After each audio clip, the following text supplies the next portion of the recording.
This rule derives the GL account or segment for each and debit and credit line of a journal. These rules are configured with journal line rules on the journal rule set. So we attach it here along with your journal line rule. These rules determine from where an accounting flex field value is taken or how it is derived. You have these rule types available. You have your account code combination rules, your segment rules, and a value set. I'll cover these all. And you can use your own rules to derive the segment values. Now let's go back to our payables example. I'll just save and close. And I'll open my payables invoice. Let me go to payables.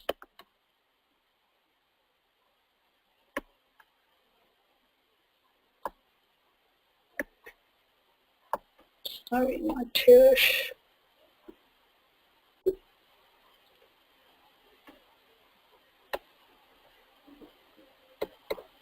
Invoices. Let me search for any accounted invoices.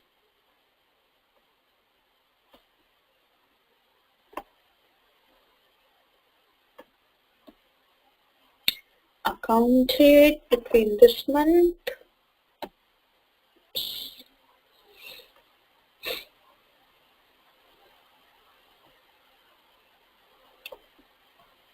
Till today's date. Let us search. Let us begin accounted invoice.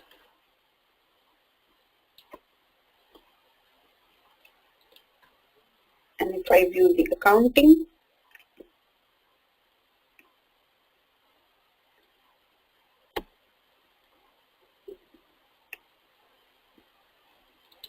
so in my first journal and journal line rules, I have seen that how these lines will come, how my debit line will come and how my credit line will come. Now in the next step, I'll say how this account will come for this debit and credit line. Now this account is made up of all these segments. So you have your legal entity, your business line, account, department, location.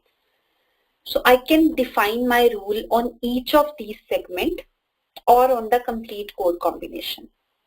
So if I know that, okay, my complete code combination is from a particular value, I will define my rule on the basis of combination. Or if I say, okay, it's not that I have one source for all these segments. My segment first legal entity is taken from, say, sales account, but my business line is taken from my customer site, and my account value is taken from the transaction type setup.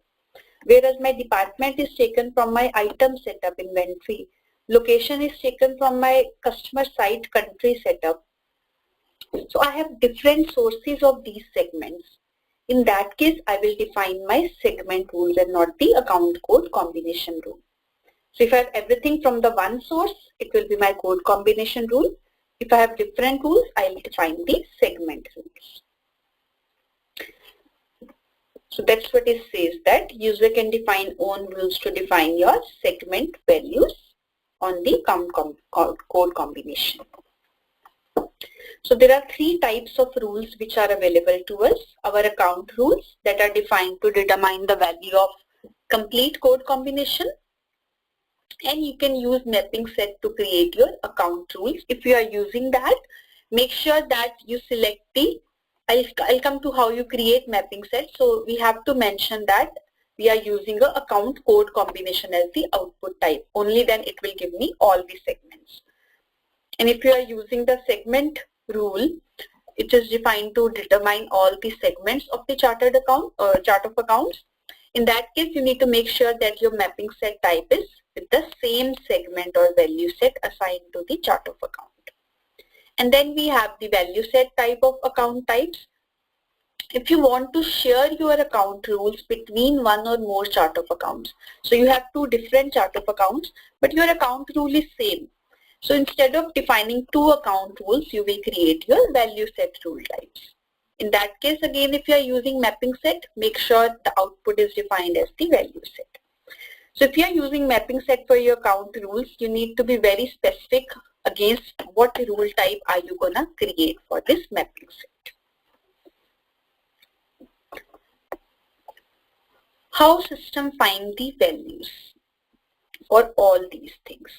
For an account rule, normally an existing account rule can be used, and the user can set this as a priority rule if conditions of the rule are not met.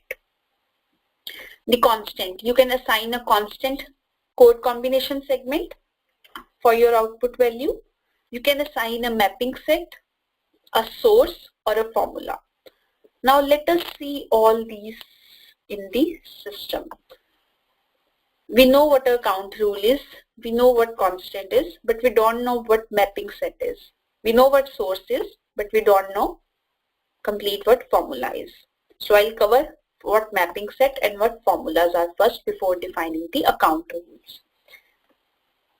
Okay, are you guys with me? We know all three of these, right? If you have any issue in these three.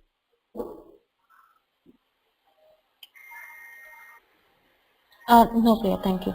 Okay, good. So I'll move to what is mapping set. I'll simply go to the mapping set here. So what are the mapping sets? We can define our account rule with the help of the mapping set. So this element maps your source system attributes to your chart of accounts. That is your account rules. It is used on account rules to derive an complete chord combination or the segment. Use mapping sets to associate a specific output value for an account code combination or segment. Based on the input value you give, a specific value can be assigned to a single segment or to the entire code combination. Now let us go in the system and see how we are gonna define these account rules with the help of mapping sets, with the help of conditions. That's our next exercise. So I'll just go back and I'll go to my mapping sets.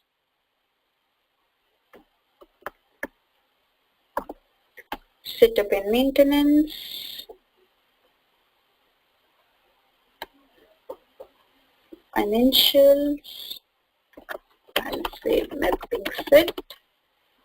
Just giving me all the applications. I'm saying I'm going to the payables ones.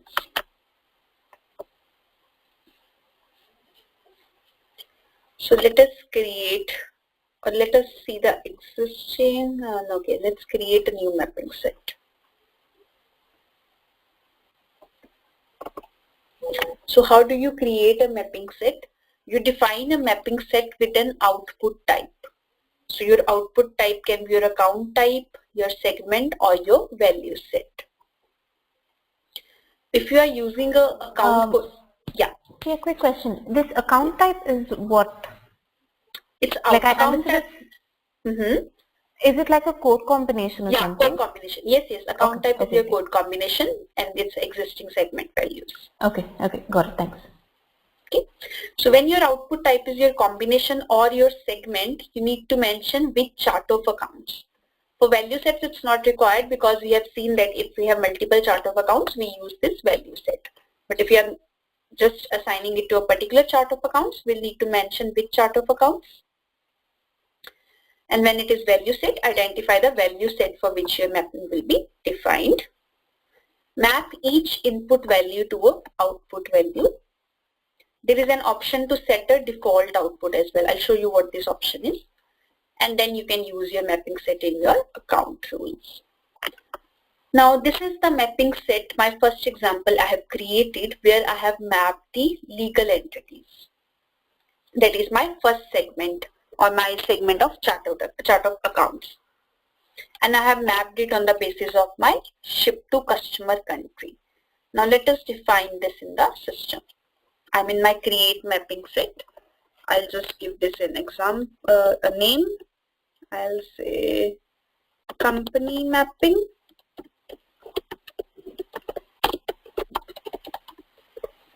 I'll give a short name, company or legal entity mapping. this is the output type. So I have three values here. My account type, that is my account combination, my segment type, and my value set. So I have three types. Because I'm mapping one segment, that is my company segment of chart of accounts, I will select a segment here. Okay. And then I have something called as the sources. On what basis, what is my input source for my segment? So let me add my source here. So it's asking that your source is in which application. Now it can be in payables, it can be in any other application, it can be in purchasing as well. So here it says my ship to customer country. So that is my receivable source. So my source can be anywhere. Or it can be my supplier country. It's up to you which source you want. So let me say that, okay, I'm taking my source as the receivables. Or let me take payables here just for the better understanding. Let's just limit it to one application.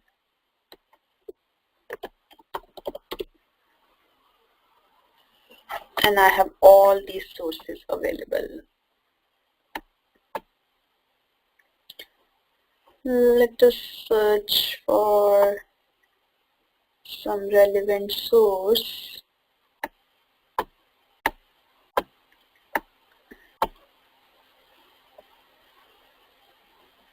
Supplier country, supplier side country. So I have used this as my source. Okay. Then I need to attach my chart of accounts. That which chart of account I'm gonna use. So let us select Fusion Practice Ledger, your chart of account here, and I have to select what segment. So I'll say that it's my company segment I'm talking about here. And then I have my mapping. So I'll create a mapping here. So mapping is nothing but if my input is equal to X, what will be my output? So I'm saying that if my input, that is, what is my input? It's my supplier side country. So I'm saying that if it is United Kingdom, so make sure that you are using, if you are using, these are all the free text fields. So the constant value, the input value, it should match with the country. So you have to make sure if you are using GB as a country name or you are using the full United Kingdom. And I will attach it to FPUK. I'm saying if my supplier side country is India, take this segment as India 1. And if it is United States,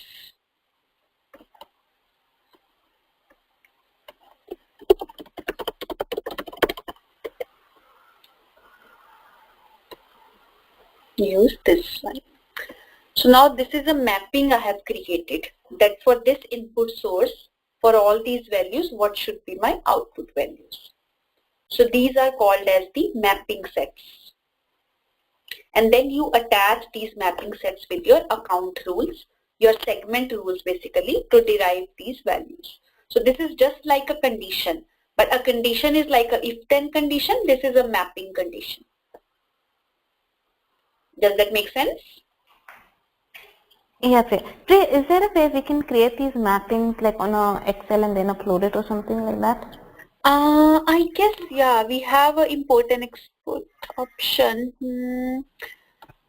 I need to check in the Rapid spreadsheet template if we have a spreadsheet available or not. Okay, sure. Yeah. Thank you. But yeah, there must be, because now we have in cloud all the Rapid spreadsheets are available, so we must have something available for mapping sets as well. Okay. Right. And here is an option you see called as set default. So I can select one of, so these are all the input output. I can make one of these as a default value, that if none of these mapping is available, which value system shall take as a default. I'll say take by default, take India company for all the supplier countries. So you see the input has become a star.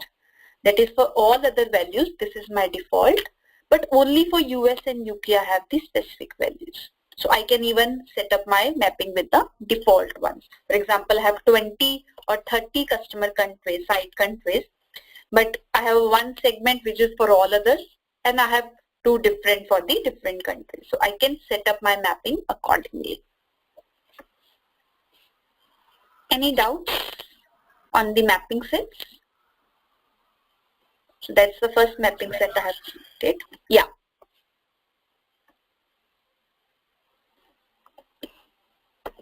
Now let us create a mapping set for our account mapping. That is our another segment. So I'll just click on save and create another.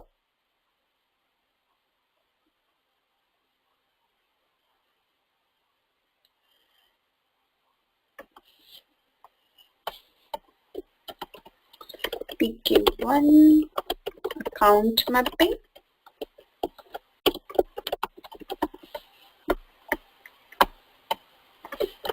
PK1 account mapping.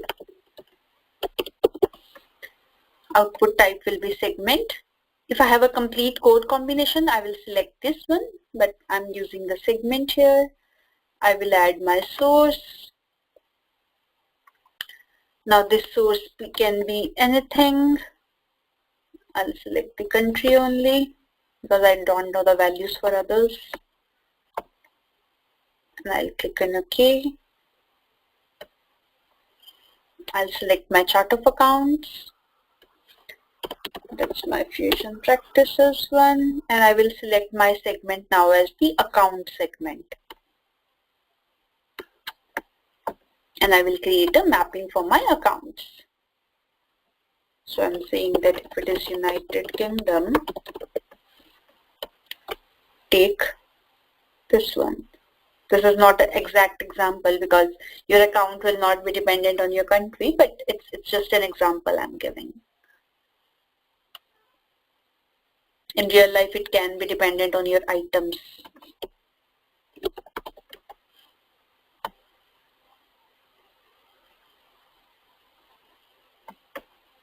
So I just selected any random accounts because there are not much values in this chart of accounts. And I will save and close this. And that's how we create our mapping sets.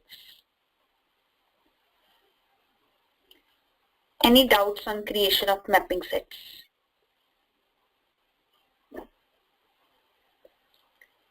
Okay, so we have covered mapping sets. We know conditions. Now let's see what user-defined formulas are. We touch base this a bit in our multi-period accounting, but let us just cover this as well. So you create your own formulas and use the result as a source. Now you see here you have selected your input sources while creating mapping set. As well as once you create condition, you selected your input source here. So these sources, what you took are your seeded sources. Now imagine there is no seeded source in the system, or there is a seeded source, but you want to add some condition on that source. For example, invoice amount is the source, but the source you want is your invoice amount divided by 12, or any other calculation you want to do on the source, or any other custom source that you want to derive. So you can use your formulas too and use the value of that formula as your sources. In EBS, we used to write SQL queries also for these sources. So we can write a big query and we can define our own custom sources. The field was called as custom sources. But in cloud, we do not have this feature available yet. We cannot create or we cannot write our SQL queries, but we can define some user-defined formulas and use in our sources. So we have limited functionality available here around the formulas. So you can use the derivation logic for your subledger entry, such as your account, your descriptions. Again, this formula is not limited to the account rule, but it can be used for your description rule, for your journal line rules, when values are not readily available in your source system transactions. So you can use these operators like equal to, not equal to derive the values from the standard sources, and you can mix your standard source and a constant value for your source. You can choose your data type to be numeric, alphanumeric or date values, and formulas can be defined for any of the rules in the journal entry rule set. That is, they can also be used in mapping sets. So for the mapping set, I need a source as well. So here I can attach a formula for my mapping set source as well. So wherever there is an input source, I can use a formula for that. Now let us see what this formula is in the system. So that's the next part here, manage user-defined formulas.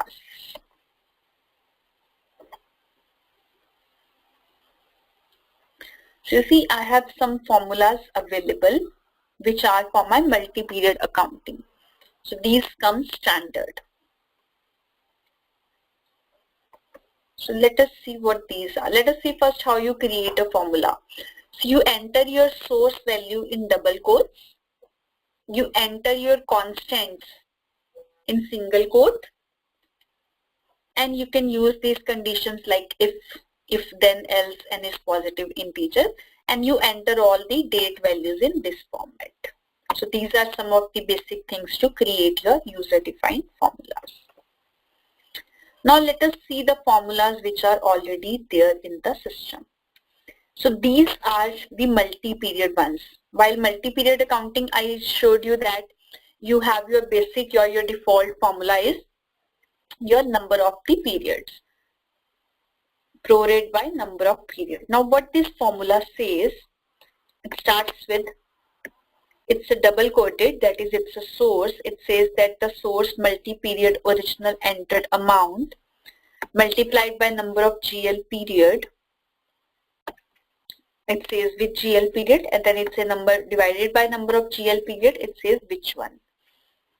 Let us see what this formula actually means. I'll just go to second screen and I have put this. So that's my multi-period amount that we discussed, 1200. It says that it is to be multiplied by number of GL period, that is invoice distribution account start date, last day of period. So this is the one, the start date, that is the first month, and this is my recognized amount.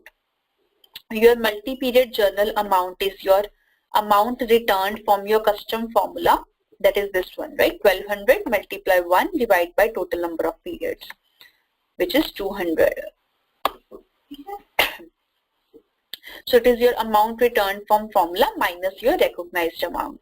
So at this stage the recognized amount is 0 because there is nothing recognized in 0 period before 1.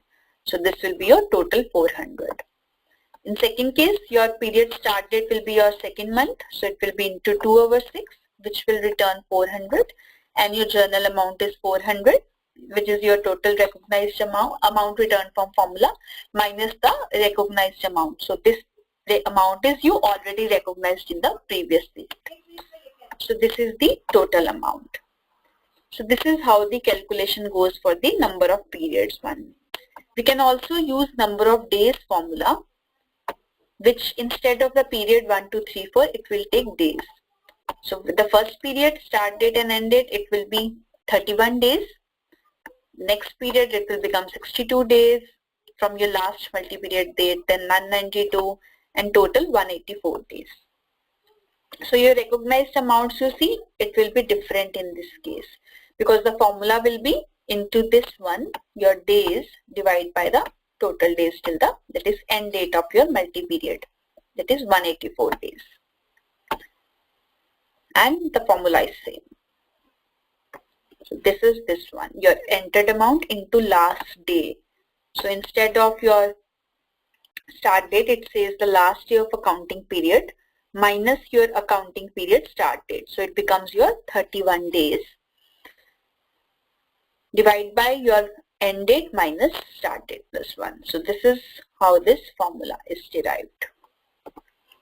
So likewise, you can create your own formula. You can click on plus sign here. You can enter a formula name, PQ1. You can enter a short name.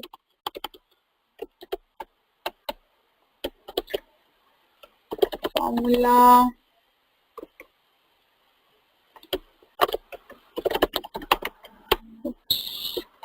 and you can enter description. And then you have the same expression available here. So you will enter your data type. I'll say it's alphanumeric. You'll enter your event class. I'm saying it's invoices. So alphanumeric means the value which will come, it will be my alphanumeric value, my result value. So it can be just a number, like in these cases, they are just the numbers, and it can be dates as well. So let us check. If I say date, and here I can add multiple functions. So what are the functions available? Like I want to concatenate or anything. So I have some alphanumeric functions which I can use. That is, I can concatenate, I can substring to text, convert my source to a text format. I have some conditional, that is my if else, and if positive integer conditions available. I have my date functions available. That is add month, first year of month, first year of year. And I have some numeric functions available, which are all these round up, year number, month number. So these are all the standard functions which are available. So I can only create formula using all these, which was not the case in EBS, where I could write a number of things in my SQL. So now I have to just formulate using the available ones. Oracle keep adding these functions and everything in every release. You get everything new, but again we do not have the functionality for the custom sources yet. So you can use your source here while defining your formula. You can say like same way, sorry, it's the not application. You can say it's my receivables application. So standard source, it's my bill to customer name.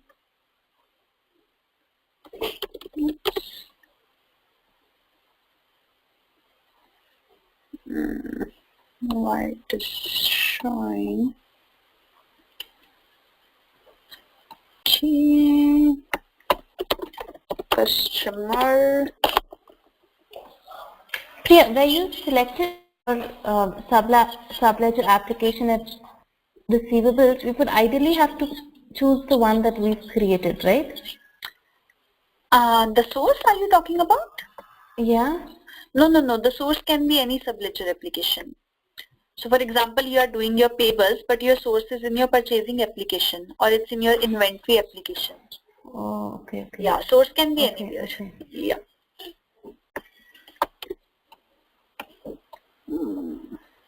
It's just something with the system that I'm not getting, I guess. Strange.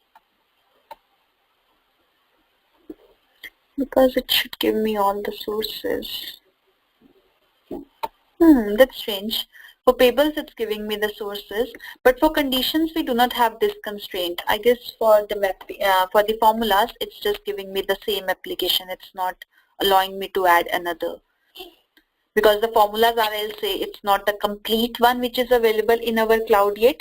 Oracle keeps adding features. So I guess this might be a constraint that we can just add one subledger application, which is not the case for the other things. So let us just select any of the payables ones. So this should come with supplier.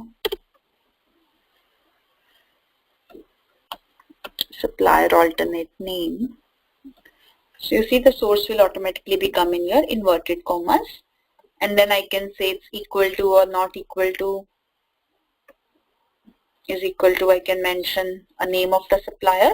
So this file, the constant values I'll enter in single commas.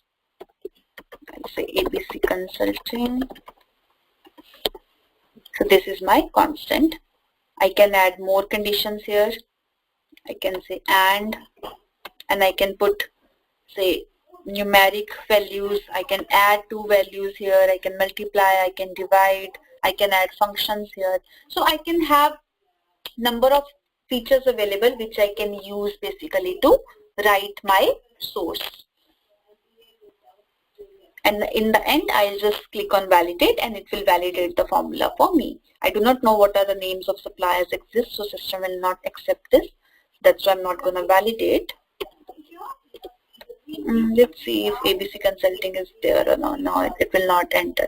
But yeah, this is how you write your formulas basically.